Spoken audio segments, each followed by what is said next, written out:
Zindabad. Zindabad, Zindabad. Your PU Zindabad. Zindabad, Zindabad. Your PU long live. Long live, long live. Your PU long live. Long live, long live. Your PU long live. Long live, long live. Officers Workman Unit is Zindabad. Zindabad, Zindabad. Officers Workman Unit is Zindabad. Zindabad, Zindabad. Officers Workman Unit is Zindabad. Zindabad, Zindabad. Inkilab Zindabad. Zindabad, Zindabad. Inkilab Zindabad. Zindabad, Zindabad.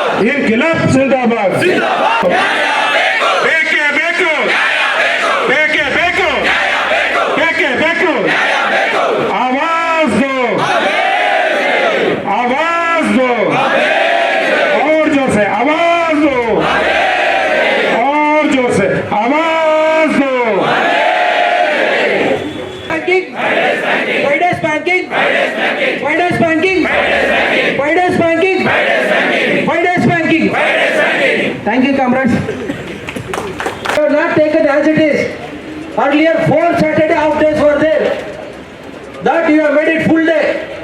Full day we are working. Whether it is a CL, whether it is a PL, what are all the benefits now we are getting because of earlier leaders. They have sacrificed, they fought, they unitedly solidarity. Many people will say whether this will happen. Definitely it will happen because earlier all ಇದು ಏನು ಬರೀ ಇದು trailer ಇದು ಒಂದು ದಿವಸ ಇರ್ತದಲ್ಲ ಇದು trailer indefinite strike ಅಬಿಬಿ Set the back. No sound from the back. Banking it's purely for us. ನಾನು ಇವರ ಪ್ರೆಸ್ ಅವ್ರಿಗೆ ಏನು ಹೇಳೋದು ಅಂತ ಅಂದರೆ ನೋಡಿ, ನಾವು ಡಿಜಿಟೈಸೇಷನ್ ಆಲ್ರೆಡಿ ಇಂಪ್ಲಿಮೆಂಟ್ ಮಾಡಿದ್ದೀವಿ. 97% ಆಫ್ ಅವರ್ ಟ್ರಾನ್ಸಾಕ್ಷನ್ ಇಟ್ ಅಲ್ ಹ್ಯಾಪನ್ ಅಟ್ ಡಿಜಿಟೈಸೇಷನ್ನು. ಕೆಲವರು ಹೇಳ್ತಾ ಇದ್ರು ಮೊದಲು ಡಿಜಿಟೈಸೇಷನ್ ಎಲ್ಲರಿಗೂ ಗೊತ್ತಾಗಲ್ಲ, ಕೆಲವು ಕಡೆ ಹಳ್ಳಿಗಳು, ಯಾಕಂದರೆ ಇನ್ಕ್ಲೂಸಿವ್ ಡೆವಲಪ್ಮೆಂಟ್ ಬಗ್ಗೆ ಬಂದಾಗ ನಾವು ಸಪೋರ್ಟ್ ಮಾಡಿದ್ದೀವಿ. ಹಳ್ಳಿಗಳ ಕಡೆ ಅದಕ್ಕೆ ಬರಲ್ಲ ಅಂತ ಅಲ್ಲಿ ಆಧಾರ್ ಬೇಸ್ಡ್ ಪೇಮೆಂಟ್ ಇದ್ದೀವಿ, CSPನ ಇಟ್ಟಿದ್ದೀವಿ, ಯಾರಿಗೂ ಎಲ್ಲೂ ತೊಂದರೆ ಆಗಲ್ಲ. UPI ಇಟ್ಟಿದ್ದೀವಿ. ಹೈಯೆಸ್ಟ್ ಟ್ರಾನ್ಸಾಕ್ಷನ್ UPI ಇನ್ ಇಂಡಿಯಾನೇ ಆಗ್ತಾ ಇರೋದು. These are the things for normal ಫೆಸಿಲಿಟಿಗೋಸ್ಕರ. ಕ್ರೆಡಿಟ್ ಕಾರ್ಡ್ ಇರ್ಬೋದು, ಡೆಬಿಟ್ ಕಾರ್ಡ್ ಇರ್ಬೋದು, ATM ಇರ್ಬೋದು, CSP ಇರ್ಬೋದು, ಮತ್ತು ಸ್ಕ್ಯಾನರ್ ಇರ್ಬೋದು, ಇದನ್ನು ಎಲ್ಲನೂ ಇಂಪ್ಲಿಮೆಂಟ್ ಮಾಡಿದ್ದೀವಿ. ಅದರಿಂದ ದಿ ಮೈಂಡ್ಸೆಟ್ ಆಫ್ ಪಬ್ಲಿಕ್ ಈ ಥರ 5 days ಆಗಿರಲಿ, 4 days ಆಗಿರಲಿ ಇಂಪ್ಲಿಮೆಂಟ್. ಸರ್, ಇವತ್ತು ಬೇರೆ ಏನೂ ಬೇಡಿಕೆ ಇಲ್ಲ ಸರ್. ಇವತ್ತು ನಾವು 5 day ಬ್ಯಾಂಕಿಂಗ್ ಅನ್ನೋದೊಂದೇ ನಮ್ಮದು ಅಜೆಂಡಾ. ಇದು ಸಿನ್ಸ್ ಲಾಸ್ಟ್ 10 yearsಯಿಂದ ಪೆಂಡಿಂಗ್ ಇದೆ. ಆಗ್ಲಿಂದನೂ ನಾವು ಡಿಮ್ಯಾಂಡ್ ಮಾಡ್ತಾನೇ ಇದ್ದೀವಿ. 5 ವರ್ಷಕ್ಕೊಂದು ಸಾರಿ ನಮ್ಮದು ಬೈಪಾರ್ಟೆಡ್ ಸೆಟಲ್ಮೆಂಟ್ ಇರುತ್ತೆ. ಇದು 3ನೇ ಬೈಪಾರ್ಟೆಡ್ ಸೆಟಲ್ಮೆಂಟ್. 2023 ಇದನ್ನು ಒಪ್ಕೊಂಡ್ರು, ಅಗ್ರಿಮೆಂಟ್ ಆಯಿತು. ಬ್ಯಾಂಕ್ ಹೆಂಗೆ ನಡೆಯುತ್ತೆ ಅಂದರೆ it is a agreement between IBA ಮತ್ತು ಎಂಪ್ಲಾಯೀಸ್ ಅಸೋಸಿಯೇಷನ್ ಮತ್ತು ಆಫೀಸರ್ಸ್ ಅಸೋಸಿಯೇಷನ್ UOB ಅನ್ನೋ ಅಂಬ್ರೆಲಾದಲ್ಲಿ ನಾವು ನೆಗೋಷಿಯೇಟ್ ಮಾಡ್ತೀವಿ. It is not a government job, it is not a central government or state government. It is a bilateral ಅಂಡರ್ಸ್ಟ್ಯಾಂಡಿಂಗಲ್ಲಿ ನಾವು banking is board ನಡೀತಾ ಇರುತ್ತೆ. ಆದರೆ ಒಪ್ಕೊಂಡು ಆದಮೇಲೂ ಕೂಡ ಇವರು ಎಕ್ಸಿಕ್ಯೂಷನ್ ಮಾಡ್ತಾಯಿಲ್ಲ. ಅದಕ್ಕೆ ನಮ್ಮ ಸಿಂಗಲ್ ಅಜೆಂಡಾ ಇದು 5 days ಬ್ಯಾಂಕಿಂಗ್ ಇಂಪ್ಲಿಮೆಂಟ್ ಮಾಡಿ ಅನ್ನೋದು ಮಾತ್ರ. ಇದು ಇಲ್ಲಿ ಮಾತ್ರ ಏನು ನಾವು ಕೇಳ್ತಲ್ಲ, ಎಂಟೈರ್ ವರ್ಲ್ಡಲ್ಲಿ 5 day ಬ್ಯಾಂಕಿಂಗ್ ಇಂಟ್ರೊಡ್ಯೂಸ್ ಆಗಿದೆ. 5 day ಬ್ಯಾಂಕಿಂಗ್ ಬರೀ ಬ್ಯಾಂಕಿಂಗ್ ಇಂಡಸ್ಟ್ರಿಲಿ ಒಂದರಲ್ಲೇ ಆಗ್ತಾಯಿಲ್ಲ. ಈಗ ರಿಸರ್ವ್ ಬ್ಯಾಂಕ್ ಆಫ್ ಇಂಡಿಯಾದಲ್ಲಿದೆ, ಸ್ಟಾಕ್ ಮಾರ್ಕೆಟಲ್ಲಿದೆ, ಇನ್ಕಮ್ ಟ್ಯಾಕ್ಸಲ್ಲಿದೆ, ಆಲ್ POCಲಿದೆ, ಇನ್ಶೂರೆನ್ಸ್ ಕಂಪ್ನೀಸಲ್ಲಿದೆ. ನಮ್ಮನ್ನ ಯಾರ ರಿಸರ್ವ್ ಬ್ಯಾಂಕ್ ಆಫ್ ಇಂಡಿಯಾ ನಮ್ಮನ್ನು ಮಾನಿಟ್ರ್ ಮಾಡಿದ್ರೆ ರಿಸರ್ವ್ ಬ್ಯಾಂಕ್ ಆಫ್ ಇಂಡಿಯಾ ಅವ್ರಿಗೂ ಕೂಡ ಇದನ್ನು ರಜಾ 5 days ವರ್ಕಿಂಗ್ ಡೇ ಇದೆ. ಅದಕ್ಕೋಸ್ಕರ ಮೆನಿ ಪಬ್ಲಿಕ್ ಸೆಕ್ಟರಲ್ಲೂ ಇದೆ.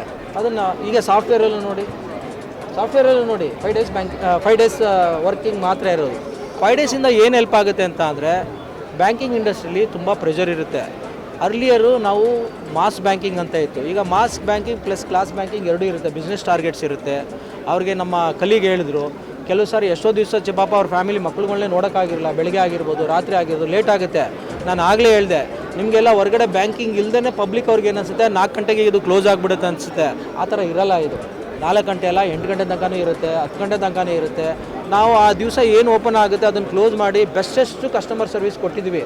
ಯಾಕಂದರೆ ಇದು ನಾವು ಇವತ್ತು ಹೇಳ್ತಾ ಇಲ್ಲ, ನೋಡಿ ಡಿಮಾನಿಟೈಸೇಷನ್ ಇಂಪ್ಲಿಮೆಂಟ್ ಮಾಡಿದ್ರು ನೋಡಿ, ಹಾಗೂ ಕೂಡ ನಾವು ಪ್ರೂವ್ ಮಾಡಿದ್ದೀವಿ. ಆನರಬಲ್ ಪ್ರೈಮ್ ಮಿನಿಸ್ಟ್ರೇ ಹೇಳಿದ್ರು ನಮಗೆ, you are all financial soldiers ಅಂತ ಹೇಳಿದ್ರು ಆನರಬಲ್ ಪ್ರೈಮ್ ಮಿನಿಸ್ಟ್ರು. ಆಮೇಲೆ ಕೋವಿಡ್ ಟೈಮಲ್ಲಿ ನಾವು ಇನ್ಸ್ಪೈಟ್ ಆಫ್ ಆಲ್ ಎಲ್ಲರಿಗೂ ರಜಾ ಕೊಟ್ಟರು ಕೂಡ ನಾವು ಬ್ಯಾಂಕನ್ನು ಕ್ಲೋಸೇ ಮಾಡಲಿಲ್ಲ. ಎಸೆನ್ಷಿಯಲಲ್ಲಿ ನಾವು ಓಪನ್ ಮಾಡಿದ್ದೀವಿ. ಆ ಟೈಮಲ್ಲಿ ಇಲ್ಲ ಅಂತ ಅಂದ್ರೂ ಎಷ್ಟು ಜನ 1000 ಆಫೀಸರ್ಸ್ಗಳು ಎಂಪ್ಲಾಯೀಸ್ಗಳು ತೀರೋದ್ರು. ಇಷ್ಟೆಲ್ಲ ಸ್ಯಾಕ್ರಿಫೈಸು ನಾವು ಮಾಡ್ತಾಯಿದ್ದೀವಿ. 2 ದಿವಸ ರಜಾ ಕೊಡೋದ್ರಿಂದ ಅವ್ರಿಗೆ ಒಂದು ಎನರ್ಜಿ ಸಿಗುತ್ತೆ. ಆ ಎನರ್ಜಿಯಿಂದ ಫ್ಯಾಮಿಲಿಗೆ ಅವ್ರು ಟೈಮ್ ಕೊಡ್ಬೋದು. ಅದರಿಂದ ಓವರಾಲ್ ಸೋಷಿಯಲ್ ಲಿವಿಂಗ್ ಇದಿರಲ್ಲ ಅದು ಇಂಪ್ರೂವ್ ಆಗುತ್ತೆ. ಅದಾದಮೇಲೆ ಒಂಥರ ಡೈರೆಕ್ಟ್ ಇಂಡೈರೆಕ್ಟ್ ಎಫೆಕ್ಟ್ಸ್ ಅಂತ ಹೇಳ್ತಾರಲ್ಲ, ಇಂಡೈರೆಕ್ಟಾಗಿ ಅವ್ರಿಗೆ ಬೇಕಾದಷ್ಟು ಮೋಟಿವೇಶನ್ ಸಿಗುತ್ತೆ. ಜನಗಳಿಗೆ ಇದರಿಂದ ಏನೂ ತೊಂದರೆ ಆಗಲ್ಲ. ಜನಗಳಿಗೆ ಏನು ತಪ್ಪು ಭಾವನೆ ಇದೆ ಅಂದರೆ 5 days banking or 4 days banking implement ಮಾಡಿದ್ರೆ ಜನಗಳಿಗೆ ಏನೋ ತೊಂದರೆ ಆಗುತ್ತೆ. ಸರ್ವಿಸ್ಗೆ ಯಾವುದೇ ಕಾರಣಕ್ಕೂ ಏನೂ ತೊಂದರೆ ಇರಲ್ಲ. ನಮ್ಮೆಲ್ಲ ಡಿಜಿಟೈಸೇಷನ್ ಓಪನ್ ಇರುತ್ತೆ, ATMs ಓಪನ್ ಇರುತ್ತೆ, CSP ಓಪನ್ ಇರುತ್ತೆ, ಆಧಾರ್ ಬೇಸ್ಡ್ ಪೇಮೆಂಟ್ ತೊಗೋಬೋದು, ಮಿಷಿನ್ಗಳು ಇಟ್ಟಿದ್ವಿ, ದುಡ್ಡು ಕಟ್ಬೋದು, 24 hours ಓಪನ್ ಆಗುತ್ತೆ. ಆಲ್ರೆಡಿ 97% ಎಲ್ಲರೂ UPI ಯೂಸ್ ಮಾಡ್ತಾರೆ, ಸ್ಕ್ಯಾನರ್ ಯೂಸ್ ಮಾಡ್ತಾರೆ. ಅದರಿಂದ ಯಾವುದೇ ಥರ ಏನೋ ಲೋನ್ ಸೈನ್ ಮಾಡೋದು ಅದು ಇದಕ್ಕೆ ಮಾತ್ರ ಬೇಕಾಗ್ಬೋದು ಅಷ್ಟೇ. ಅದರಿಂದ ಏನೂ ಎಫೆಕ್ಟ್ ಆಗಲ್ಲ. That we already taken care. ಅದನ್ನು ಟೇಕನ್ ಕೇರ್ ತೊಗೊಂಡಿರೋದ್ರಿಂದನೇ ಇವತ್ತು ನಮ್ಮ ಇಂಡಿಯಾ ವರ್ಲ್ಡಲ್ಲಿ ಕಾಂಪಿಟೇಟಿವ್ 2-3 ಪ್ಲೇಸಲ್ಲಿದೆ. ಇದನ್ನೆಲ್ಲ ದಯವಿಟ್ಟು ಅರ್ಥ ಮಾಡಿಕೊಂಡು ಈಗ ಆಲ್ರೆಡಿ ಅಗ್ರಿಡ್ ನಾವು ಎಕ್ಸಿಕ್ಯೂಟಿವ್ ಆಗೋದಕ್ಕೆ ಮಾಡಿಲ್ಲ. ನಾವು ಕೂಡ ತುಂಬ ಸರಿ ಇದೇನು ಒಂದು ದಿವಸಕ್ಕೆ ನಾವು ಸ್ಟ್ರೈಕ್ ಕೊಡ್ತಾ ಇಲ್ಲ. ಬೇಕಾದ ಸರಿ ನಾವು ಸ್ಟೇಜ್ ಬೈ ಸ್ಟೇಜ್ ನಾವು ಪ್ರೊಟೆಸ್ಟ್ ಮಾಡಿದ್ದೀವಿ. ಕೆಲವು ಸಾರಿ ಏನು ಮಾಡಿದ್ವಿ, ಸರ್ವಿಸ್ ಕೊಟ್ಬಿಟ್ಟು ಆಫ್ಟರ್ ಆಫೀಸ್ ಅವರ್ಸು ನಾವು ಪ್ರೊಟೆಸ್ಟ್ ಮಾಡಿದ್ದೀವಿ. ಅವರು ಇನ್ನೂ ಕನ್ಸಿಡರ್ ಮಾಡಿಲ್ಲ. ಇದು ಮೊದಲನೇ ಹಂತ. ಇದರಲ್ಲಿ ಅವರು ನಮಗೆ ಕನ್ಸಿಡರ್ ಮಾಡಲಿಲ್ಲ ಅಂದರೆ ಮತ್ತು ಎಕ್ಸಿಕ್ಯೂಟ್ ಮಾಡಲಿಲ್ಲ ಅಂದರೆ ನಾವು ಇಂಡೆಫಿನೆಟ್ ಸ್ಟ್ರೈಕ್ ಹೋಗ್ತೀವಿ without affecting public service, without affecting financial service, without affecting government ನಾಮ್ಸಲ್ಲಿ ನಾವು ಹೋಗ್ತೀವಿ.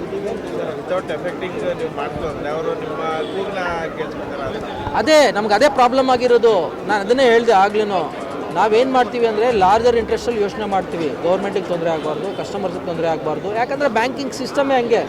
ನಾವು ಒಂದು ಮೊದಲಿಂದನೂ ವರ್ಕ್ ಮಾಡ್ಕೊಂಡು ಬೆಳೆದಿರೋ ಬಂದು ವಾತಾವರಣನೇ ಅದೇ ಥರ. Customer service because they are like for us god.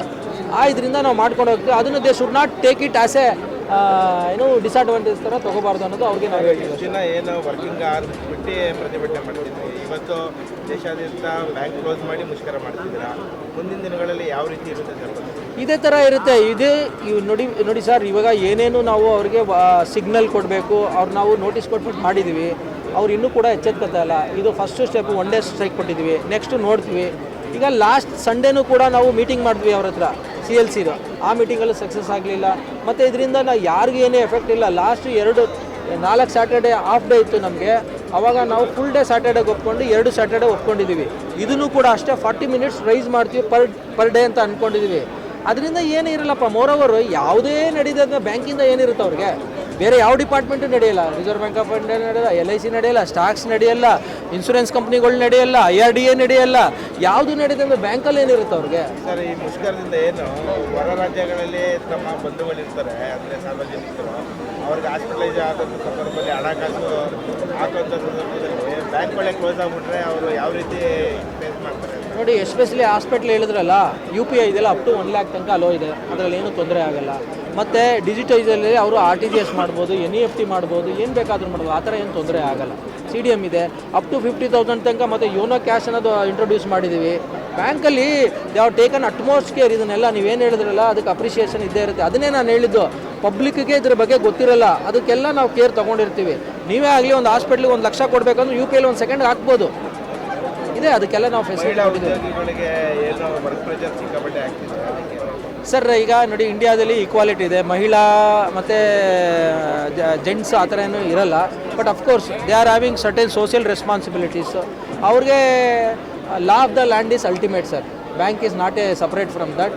ಅವ್ರಿಗೆ ನಮ್ಮ ಹತ್ರನೇ ಏನು ಕೇರ್ ತೊಗೋಬೇಕು ಅದನ್ನೆಲ್ಲ ನಾವು ತೊಗೋತೀವಿ. ಅವರು ಪ್ರಾಪರ್ ಆಗಿ ರೆಪ್ರೆಸೆಂಟ್ ಮಾಡ್ತೀವಿ. ಇಲ್ಲಿ ಕೇರ್ ಅವರು ಮಕ್ಕಳಿಗೂ ಕೂಡ ಒಂದು 6 ವರ್ಷ ತನಕ ನೋಡ್ಕೋಬೇಕು. ಮಕ್ಕಳನ್ನ ಫ್ಯಾಮಿಲಿ ಮೇಂಟೈನ್ ಮಾಡಬೇಕು. ಹಸ್ಬೆಂಡ್ಸ್ ಈ ಥರ. ಈಗ ಪುರುಷರಿಗಾದರೆ ಏನೋ ಹೊರ ಬಂತು ಅಂದರೆ ಅವ್ರಿಗೆ ಏನು ಫ್ಯಾಮಿಲಿ ಟೆನ್ಷನ್ ಇರಲ್ಲ ಮನೆಗೆ ಹೋಗೋದಕ್ಕೆ. ಬಟ್ ಮಹಿಳೆಯರಿಗೆ ಹೆಚ್ಚು ಒತ್ತಡ ಕೊಡ್ತಾ ಇದ್ದಾರೆ.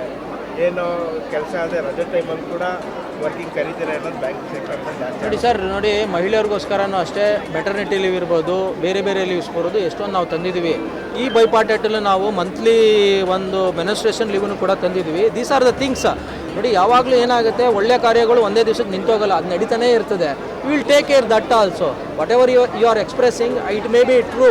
ಬಟ್ ನಾವೆಲ್ಲ ಲೇಡೀಸ್ ಕಾಮ್ರೇಡ್ಸ್ಗೆ ನಾವು ಹೇಳ್ತೀವಿ, you take care of yours. But ಬ್ಯಾಂಕಿಂಗಲ್ಲಿ ಏನಿರುತ್ತೆ, ನಾವು 7 ಗಂಟೆ ತನಕ ಕೆಲಸ ಮಾಡಿ ಅಂತ ಹೇಳ್ತೀವಿ. ಹೇಳಿದ್ನಲ್ಲ, ಆಲ್ರೆಡಿ ಹೇಳಿದೆ, law of the land is ultimate. State Bank of India or bank or court whatever may be, it is not more than any law of the land. ಅದರಿಂದ ಅವ್ರದ್ದೇನಾದ್ರು ಸ್ಪೆಸಿಫಿಕ್ಕಾಗಿ ಗ್ರೀವಿಯನ್ಸಸ್ ಇದ್ದರೆ ನಮ್ಮ ಹತ್ರ ವುಮೆನ್ಸ್ ಸೆಲ್ಗಳಿದೆ, ವುಮೆನ್ಸ್ ರೆಪ್ರೆಸೆಂಟೇಟಿವ್ ಇದೆ ನೋಡಿ, inclusive representation ಅಂತ ನೋಡಿ ನಮ್ಮ ಸ್ನೇಹ ಮೇಡಮ್ ಇದ್ದಾರೆ, ಅವರು ಲೀಡ್ ಮಾಡ್ತಾರೆ. ಅವ್ರು ಹೇಳಿದ್ರೆ ಆ ಸ್ಪೆಸಿಫಿಕ್ಕಾಗಿ ಏನಾದ್ರು ಇದ್ದರೆ ಅದನ್ನು ನಾವು ರಿಸಾಲ್ವ್ ಮಾಡ್ತೀವಿ. ಬೇರೆದೆಲ್ಲ ಇಶ್ಯೂಸ್ ನಾವು ಸಾವಿರಾರು ಮಾತಾಡ್ತೀವಿ, ಅದು ನಮ್ಮ ಸಪ್ರೇಟ್ ಅಜೆಂಡಾ. ಇವತ್ತಿರೋದು ಒಂದೇ 5 ಡೇ ಬ್ಯಾಂಕಿಂಗ್. ಯಾಕೆ ಅಂತ ಅಂದರೆ ಎಂಟೈರ್ ವರ್ಲ್ಡಲ್ಲಿದೆ, ನಮ್ಮ ರಿಸರ್ವ್ ಬ್ಯಾಂಕ್ ಆಫ್ ಇಂಡಿಯಾ ಇದೆ, ಎಲ್ಲರದಿದೆ. ಅದರಿಂದ ನಮಗೆ 5 ಡೇ ಬ್ಯಾಂಕಿಂಗ್ ಬೇಕು. ಅದಕ್ಕೆ ನಾವು 40 ಮಿನಿಟ್ಸ್ ಸ್ಯಾಕ್ರಿಫೈಸ್ ಮಾಡ್ತಾಯಿದ್ದೀವಿ. ಡೈಲಿ ನಾವು 40 ಮಿನಿಟ್ಸ್ ಆದರೆ ಏನು ಒಂದು ದಿವಸಕ್ಕೆ 8 ಅವರ್ಸ್ ಇದೆ, ಅಲ್ಲಿ ಕಾಂಪನ್ಸೇಟೇ ಆಗುತ್ತೆ, ನೆಟ್ ಲಾಸ್ ಏನೂ ಇರಲ್ಲ. ಇದರಿಂದ ಬ್ಯಾಂಕಿಂಗೂ ಅನುಕೂಲ ಆಗುತ್ತೆ, ಪಬ್ಲಿಕ್ಕಿಗೂ ಅನುಕೂಲ ಆಗುತ್ತೆ, ಸೋಷಿಯಲಿ ಎಫೆಕ್ಟ್ ಇರಲ್ಲ. ನೀವೇ ಹೇಳಿದ್ರಿ, ಒಂದು ಹೆಂಗ್ಸಾಗಲಿ ಒಬ್ಬ ಗಂಡಸಾಗಲಿ ಮನೇಲಿ ಅವ್ರ ಹಸ್ಬೆಂಡ್ ಜೊತೆ ಇಲ್ಲ ವೈಫ್ ಜೊತೆ ಮಕ್ಕಳ ಜೊತೆ ಇದ್ದರೆ it will give A different efficiency ಜಾಸ್ತಿ ಇರುತ್ತೆ. ಎಫಿಷಿಯನ್ಸಿ ಕೆಲಸ ಮಾಡೋ ಒಂದು ಹುಮ್ಮಸ್ ಜಾಸ್ತಿ ಇರುತ್ತೆ. ಇದು ನಾನು ಸುಮ್ಮನೆ ಹೇಳ್ತಲ್ಲ, ಸೈಂಟಿಫಿಕಲಿ ಪ್ರೂವ್ಡ್. ಇದನ್ನೆಲ್ಲ ಅದಕ್ಕೇನು ನೀವು ಮೀಡಿಯಾ ಸಪೋರ್ಟ್ ಬೇಕು, ನೀವು ಮೊದಲಿಂದನೂ ಕೊಡ್ತಾ ಇದ್ದೀರಾ, ಹೀಗೆ ಕೊಡ್ತಾಯಿರಿ. ಇದನ್ನು ನೀವು ಒಂದು ಪಬ್ಲಿಕ್ಕಿಗೆ ಒಂದು ಅವೇರ್ನೆಸ್ ಹೇಳಿದ್ರೆ ಅವರು ಒಂದು ತಪ್ಪು ಭಾವನೆ ಇರುತ್ತೆ, ಯಾವಾಗಲೇನೋ ಇಲ್ಲ ಸ್ಯಾಲ್ರಿಗೆ ಇಲ್ಲ ಅವ್ರ ಬೆನಿಫಿಟ್ಗೆ ಅಂತ ಹೇಳ್ತೀವಿ. ಇದು ಅವ್ರ ಬೆನಿಫಿಟ್ಗಲ್ಲ, ಬರೀ ಎಂಪ್ಲಾಯ್ ಆಗಿರ್ತಾರೆ. ಅವ್ರ ಗಂಡ ಏನು ಬ್ಯಾಂಕಲ್ಲಿ ಇರೋಲ್ಲ, ಅವ್ರ ಮಕ್ಕಳು ಬ್ಯಾಂಕಲ್ಲಿ ಇರೋಲ್ಲ, ಅವ್ರ ರಿಲೇಟಿವ್ಸ್ ಬ್ಯಾಂಕಲ್ಲಿ ಇರೋಲ್ಲ. ಏನಾಗುತ್ತೆ ಕೆಲವು ಸಾರಿ ಯಾವುದೋ ಒಂದು ತೀರೋದ್ರೂ ಹೋಗೋಕ್ಕಾಗಲ್ಲ, ಆ ಪರಿಸ್ಥಿತಿಲಿ ಇರ್ತಾರೆ. Is it not A social impact? ಹಂಗಾಗಿ ಇದು ಬರೀ ಬ್ಯಾಂಕ್ ಒಂದು ಇಂಡಿವಿಜುವಲ್ಗಲ್ಲ, ಇದು ಸೊಸೈಟಿಗೆ, ಇದು ಸೋಷಿಯಲ್ ಸ್ಟ್ರಕ್ಚರ್ಗೆ ಅಂತ ಹೇಳ್ತೀನಿ. ಸರ್, ಬ್ಯಾಂಕ್ ಎಂಪ್ಲಾಯ್ಸ್ ಮೇಲೆ ಸಾರ್ವಜನಿಕರಿಗೂ ಭಾವನೆ ಇದೆ, 6 ದಿನನೇ ಏನೂ ಕೆಲಸ ಮಾಡಲ್ಲ, ಇನ್ನು 5 ದಿನ ಕೊಟ್ಟರೆ ಏನು ಕೆಲಸ ಮಾಡ್ತಾರೆ ಅನ್ನೋದು ಇರಲಿ ಸರ್, ನಾನು ರೆಸ್ಪೆಕ್ಟ್ ಮಾಡ್ತೀನಿ ಅವ್ರನ್ನ. ಯಾರು ಹೇಳ್ದಿರ ಅವ್ರಿಗೆ ಸ್ಪೆಸಿಫಿಕ್ಕಾಗಿ ಹೇಳಿದ್ರೆ ಮಾತಾಡ್ಬೋದು. ಅಷ್ಟಿಲ್ದೇ ನಮ್ಮ ಕಂಟ್ರಿ ಇವತ್ತು ವರ್ಲ್ಡಲ್ಲಿ ಲಾರ್ಜೆಸ್ಟ್ ಬಂದ್ಬಿಡುತ್ತೆ ಸರ್. ವರ್ಲ್ಡಲ್ಲಿ ಲಾರ್ಜೆಸ್ಟ್ ಬರಬೇಕು ಅಂತ ಅಂದರೆ ಬ್ಯಾಂಕ್ ಕಾಂಟ್ರಿಬ್ಯೂಷನ್ ಇಲ್ಲ ಅಂದರೆ ಹೆಂಗೆ ಸರ್? ಡಿಮಾನಿಟೈಸೇಷನಲ್ಲಿ ನಾವು ಎಷ್ಟು ಜನ ಸೊತ್ತೋದ್ರೂ ನಾವು ತ್ಯಾಗ ಮಾಡಿಬಿಟ್ಟು ನಾವು ಮಾಡಿದ್ವಲ್ಲ ಸರ್. ಫೈನಾನ್ಷಿಯಲ್ ಇನ್ಕ್ಲೂಷನ್ ನಾವು ಮಾಡಿದ್ದೀವಲ್ಲ ಸರ್. CSP ಇಂಟ್ರೊಡ್ಯೂಸ್ ಮಾಡಿದ್ದೀವಿ, ಆಧಾರ್ ಇಂಟ್ರೊಡ್ಯೂಸ್ ಮಾಡಿದ್ವಿ. ಇವತ್ತೊಂದು ದಿವಸ ಇಂಡಿಯಾದಲ್ಲಿ ಡಿಜಿಟೈಸೇಷನ್ ಯಾವ ಲೆವೆಲ್ಗೆ ಇಂಪ್ಲಿಮೆಂಟ್ ಆಗಿದೆ ಅಂತ ಅಂದರೆ ಒಂದು ನೋಡಿ ಮೇಡಮ್ ಹೇಳ್ತಾ ಇದ್ದಾರೆ, ತರಕಾರಿ ವ್ಯಾಪಾರದಿಂದ ಹಿಡಿದು ನೀವು ಟಾಪೆಸ್ಟ್ ತನಕ ನಾವು digital is it possible without banks involvement? ಇದ್ದೇ ಇರುತ್ತೆ ಸರ್. ಅದು ಹೇಳಿದ್ನಲ್ಲ, ಅದೊಂದು ಪ್ರಿಜುಡೈಸ್ ಮೈಂಡ್. ಅದಕ್ಕೋಸ್ಕರ ಅದನ್ನು ನಿಮ್ಮ ಸಹಕಾರದಿಂದ ಅದನ್ನು ಜನಗಳ ಮನಸ್ಸಿಂದ ಹೋಗ್ಲಾಡ್ಸಿ ನಾವು ಪ್ರಯತ್ನ ಮಾಡ್ತೀವಿ. ನಾವೆಲ್ಲರೂ ಎಲ್ಲ ಬ್ಯಾಂಕ್ಗಳು ಒಗ್ಗೂಡಿ ದೇಶವ್ಯಾಪಿ 5 ದಿನದ ವಾರಕ್ಕೆ 5 ದಿನದ ವರ್ಕಿಂಗ್ ಬೇಡಿಕೆ ಇಟ್ಟು ಮುಷ್ಕರವನ್ನು ನಡೆಸ್ತಾ ಇದ್ದೀವಿ. ಇದುವರೆಗೆ ಸರ್ ಹೇಳಿದ ಹಾಗೆ ಈ ಬ್ಯಾಂಕಿಂಗ್ ಸೆಕ್ಟರ್ ಅನ್ನೋದು ಬರೀ ಬ್ಯಾಂಕು ಮೊದಲಿನ ಥರ ಅಲ್ಲ. ಈಗ ಬಂದು ಆಧುನಿಕ ಜಗತ್ತಿನಲ್ಲಿ ಬ್ಯಾಂಕಿನ ಒಂದು ರೋಲೇ ಬೇರೆ ಆಗಿದೆ. ಅದು ಸ್ವಂತವಾಗಿ ಬರೀ ತನ್ನಷ್ಟಕ್ಕೆ ತಾನೇ ವಹಿಸಲ್ಲ. ಅದು ಶೇರ್ ಮಾರ್ಕೆಟ್ ಆಗಿರ್ಬೋದು, LIC ಆಗಿರ್ಬೋದು, ರಿಸರ್ವ್ ಬ್ಯಾಂಕ್ ಆಗಿರ್ಬೋದು, ಆಮೇಲೆ ಫಾರಿನ್ ಎಕ್ಸ್ಚೇಂಜ್ ಆಗಿರ್ಬೋದು, ಇವೆಲ್ಲದರ ಒಂದು ಒಕ್ಕೂಟದಲ್ಲಿ ಕೆಲಸ ಮಾಡುವಂಥದ್ದು. ಇವೆಲ್ಲರೂ ಆಲ್ರೆಡಿ 5 ದಿನ ಕೆಲಸ ಮಾಡ್ತಾ ಇವೆ. ಹಂಗಾಗಿ ನಮಗೆ ಮಾತ್ರ, ಅದರಲ್ಲೂ ನಿಮ್ಗೆಲ್ಲರಿಗೂ ಗೊತ್ತಿರೋಂಗೆ ಬ್ಯಾಂಕ್ಗಳು 2ನೇ ವಾರ ಮತ್ತು 4ನೇ ವಾರ ಶನಿವಾರದಂದು ರಜಾ ಇದೆ. ಆ 2 ದಿನ ರಜಾ ಕೊಟ್ಟಿರೋದ್ರಿಂದ ಬ್ಯಾಂಕ್ಗಳಿಗೆ ಅಥವಾ ಗ್ರಾಹಕರುಗಳಿಗೆ ಯಾವುದೇ ಥರದ್ದು ತೊಂದರೆಗಳಾಗಿಲ್ಲ. ಸೊ ಹಾಗಿರುವಾಗ ಇನ್ನು ಮಿಕ್ಕಿದ್ದು ಶನಿವಾರಗಳು ಕೂಡ ರಜಾ ಘೋಷಣೆ ಮಾಡೋದ್ರಲ್ಲಿ ಯಾವುದೇ ಥರದ ಅನಾನುಕೂಲತೆ ಖಂಡಿತ ಆಗೋದಿಲ್ಲ.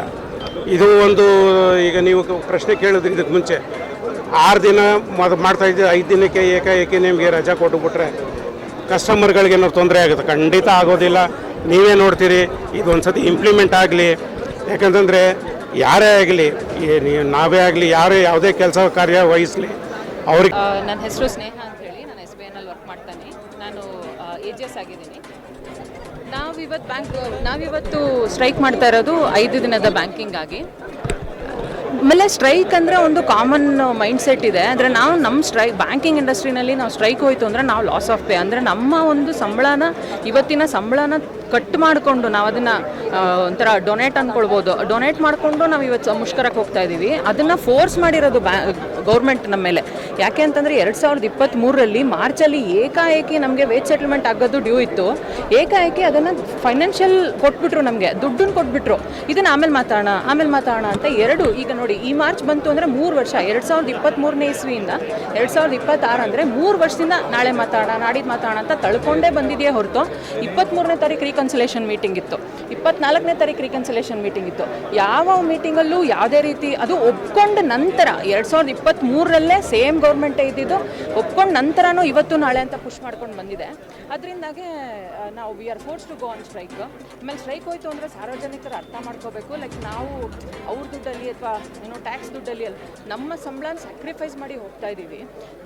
ಯಾಕೆ ಅಂದರೆ ವರ್ಕ್ ಲೈಫ್ ಬ್ಯಾಲೆನ್ಸ್ ಅನ್ನೋದು ತುಂಬ ಇಂಪಾರ್ಟೆಂಟು. ನಾನು ಆಸ್ ಎ ಲೇಡಿ ನಾನು ಹೇಳ್ತೀನಿ, ಇವಾಗ ನಾವು ಎಲ್ಲರೂ ಕಾಮನಾಗಿ ಅರ್ಥ ಮಾಡ್ಕೋತೀವಿ. ಹೋದ ತಕ್ಷಣ ಯಾರಾದ್ರು ಜಗಳ ಮಾಡಿದ್ರೆ ಮೋಸ್ಟ್ಲಿ ಮನೇಲಿ ಜಗಳ, ಹೆಂಡತಿ ಜೊತೆ ಜಗಳ ಮಾಡ್ಕೊಂಬಂದಿದ್ದಾನೆ, ಗಂಡನ ಜೊತೆ ಜಗಳ. ಅದೆಲ್ಲ ಹೆಂಗೆ ಫಾರ್ಮ್ ಆಗುತ್ತೆ ಅಂದರೆ ಮೈಂಡ್ ಸೆಟ್ಟು ನಾವು ತುಂಬ ಸ್ಟ್ರೆಸ್ಸಲ್ಲಿ ಕೆಲಸ ಮಾಡ್ತಾಯಿದ್ದೀವಿ. ಸೂಯಿಸೈಡ್ಸ್ ತುಂಬ ಜಾಸ್ತಿ ಆಗ್ತಿದೆ ಬ್ಯಾಂಕಲ್ಲಿ. ವರ್ಕ್ ಪ್ರೆಷರಿಂದ ಹಾರ್ಟ್ ಅಟ್ಯಾಕ್ಸ್ ತುಂಬ ಜಾಸ್ತಿ ಆಗ್ತಿದೆ. ಅದೆಲ್ಲದಕ್ಕೂ ಮೇನ್ ರೀಸನ್ ಅಂದರೆ ಡಿಪ್ರೆಷನ್ಗೆ ಹೋಗ್ತಾ ಇದ್ದಾರೆ ಜನ. ನಮ್ಗೆ ತುಂಬ ದುಡ್ಡು ಕೊಡ್ತಾ ಇರ್ಬೋದು ಬ್ಯಾಂಕು, ಖರ್ಚು ಮಾಡೋಕ್ಕೆ ದಾರಿ ಎಲ್ಲಿದೆ? ಟೈಮ್ ಎಲ್ಲಿ ಕೊಡ್ತಾ ಇದ್ದೀರಾ? 10 ಗಂಟೆ ಆದರೂ ಬ್ಯಾಂಕಿಗೆ ಬಾ, ಸಂಡೇ ಆದರೂ ಬ್ಯಾಂಕಿಗೆ ಬಾ, ಸ್ಯಾಟರ್ಡೆ ಆದರೂ ಬ್ಯಾಂಕಿಗೆ ಬಾ. ಹಿಂಗೆ ಹೇಳಿ ನಮ್ಮದು ಫುಲ್ಲು ಮೂಡ್ ಔಟ್ ಆಗಿಬಿಟ್ಟಿದೆ. ಇವತ್ತು ನೀವು ಯಾವುದೇ ಬ್ಯಾಂಕ್ ಎಂಪ್ಲಾಯ್ಗೆ ಹೋಗ್ಬಿಟ್ಟು ನಾಳೆ ನಿನ್ನ ಮಗನೂ ಬ್ಯಾಂಕಿಗೆ ಸೇರಿಸ್ತೀಯ ಅಂದರೆ ಅಪ್ಪ ದೊಡ್ಡ ನಮಸ್ಕಾರ ಬಿಟ್ಬಿಟ್ಟು ಬಂದುಬಿಟ್ರೆ ಸಾಕಾಗಿದೆ ಅಪ್ಪ ಹೇಳಿ. ರಿಟೈರ್ಮೆಂಟ್ ಫಂಕ್ಷನ್ಗೆ ಹೋಗಿ, ಯಾವುದೇ ಡಿಪಾರ್ಟ್ಮೆಂಟ್ ರಿಟೈರ್ಮೆಂಟ್ ಫಂಕ್ಷನ್ಗೆ ಹೋಗಲಿ, ಅಯ್ಯೋ ನಾಳೆಯಿಂದ ಏನಪ್ಪ ಮಾಡಲಿ ಅಂತಾರೆ. ಬ್ಯಾಂಕ್ ಹೋದರೆ ಅಪ್ಪ ಸದ್ಯ ಬಿಟ್ಟೋದ್ನಲ್ಲ, ಈ ಪರಿಸ್ಥಿತಿ ಬ್ಯಾಂಕಿಗೆ ಬಂದಿದೆ. ಇದಕ್ಕೆಲ್ಲ ಕಾರಣ ಏನು ಅಂದರೆ there is no work life balance ನಮಗೆ. ಸೊ ದಯವಿಟ್ಟು ನಾನು ಕೇಳ್ಕೊಳ್ಳೋದು ಗೌರ್ಮೆಂಟ್ಗೆ, ಅಟ್ಲೀಸ್ಟ್ 5 ದಿನ ಬ್ಯಾಂಕಿಗೆ ನಮ್ಮ ಪಾಡೆಗೆ ನಮ್ಗೆ 2 ದಿನ ಬಿಟ್ಬಿಟ್ರೆ ಮಂಡೇ ಬಂದು ಅದೇ ಜೋಶಲ್ಲಿ ನಾವು ಕೆಲಸ ಶುರು ಮಾಡ್ತೀವಿ. ಸಾರ್ವಜನಿಕರಿಗೆ ನಾವು ಸೇವೆ ಮಾಡೋಕ್ಕೆ ಇನ್ನೂ ಬೆಟರ್ ಆಗುತ್ತೆ ಅನ್ನೋ ನನ್ನ ಅಭಿಪ್ರಾಯ. ನನ್ನ ಹೆಸರು ಸ್ನೇಹ ಅಂತ ಹೇಳಿ.